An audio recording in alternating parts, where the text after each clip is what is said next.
Hartlike goeiemôre van my kant af, weer eens my wonderlike voorreg om so saam met u te wees. Hierdie gemsbok was daarso in daardie pad op pad daarna Sossusvlei toe, met daardie pragtige rooi duine, en mens gewonder, hoe is dit dat hierdie gemsbokke so kan oorleef? En hulle is aangepas vir hulle omstandighede, deurdat hulle dan ook water kan opstoor, en hulle kry dan ook hulle water van plante soos tsammas, en dan ook hulle urine, wat hulle minimaliseer, om daardeur dan ook vog te bewaar. Ook met die bloedvloeiing, wat na die brein toe lei, kan hulle temperatuur verkoel, en dan ook in die nag verhoog hulle liggaamtemperatuur, om dan van hierdie hitte wat opgegaar is, vry te laat. So God het 'n besondere wyse ook gegee, waarop hierdie diere aangepas is vir hierdie omstandighede. Net soos wil die Here ook wonderlike dinge vir ons as kinders van die Here kom doen, en ons het gekyk reeds na dit wat ons gesien het, Kolossense hoofstuk 3, as hy sê, lê dan af, en ons het gesien, wat moet afgelê word in die kind van die Here se lewe? Dit wat nie soos Jesus lyk nie, maar wat lyk dan soos Jesus? En een van die aspekte is hierdie innerlike ontferming. Jeremia 31 vers 20 sê, is Efraim vir my 'n dierbare seun, of 'n troetelkind? Want so dikwels as ek teen hom spreek, dink ek nog aan hom. Daarom is my ingewande oor hom in beroering. Ek sal my sekerlik oor hom ontferm, spreek die Here. Dit is om simpatie te toon, medelee te hê. God het daardie medelee met ons, en daarom dat hy ook hom oor die sondaar ontferm. Dat hy Jesus Christus gestuur het om aan die kruis te sterwe, sodat ons deur Jesus dan ook gered kan word.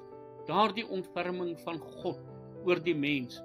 Ons sien daardie ontferming, wat beteken dit? 1 Konings 3 vers 26, maar die vrou wie se kind die lewendige was, het met die koning gespreek, want haar binneste was ontroerd oor haar seun. Hierdie aspek wat daar by Salomo dan ook gebeur het, waar hierdie twee vroue gekom het, en die een die ander se kind gesteel het, en die egte ma was ontroerd in haar binneste oor daardie kind wat moontlik sou sterwe, en sy sê, gee eerder daardie kind vir die ander vrou. Die egte is ontroerd in die hart oor haar kind. Is ons ontroerd nog in ons harte oor kosbare siele?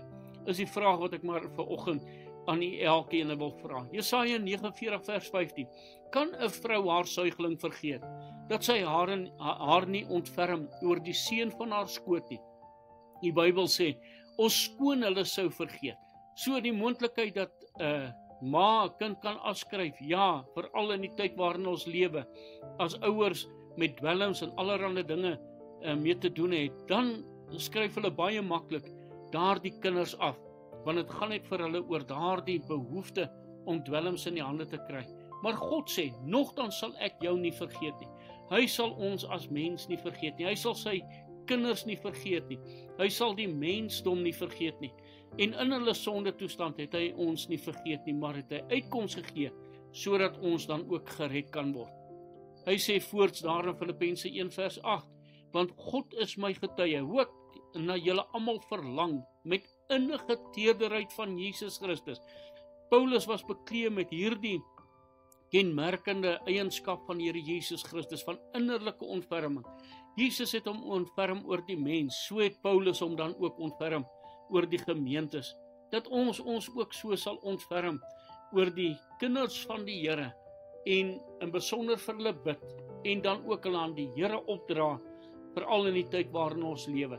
Hosea 11 vers 8, hoe kan ek jou oorgee, o Efraim, jou prys gee, o Israel? Hoe kan ek jou maak soos Atma, jou gelykstel met Seboom?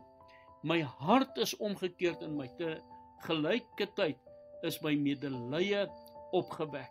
Sien hy toon hierso, om medelee te toon. En so behoort ons ook medelee te toon teenoor ander mense, omdat die gesindheid van Christus, dit wat hy getoon het teenoor mensdom, dat ons dit ook teenoor die mense sal toon. Mag die Here vir ons daarin help, en dank die Here vir sy kosbare bloed, waardeur hy ook vir ons kom wys het sy medelee met ons as sondaarsmens. Kom ons bid saam.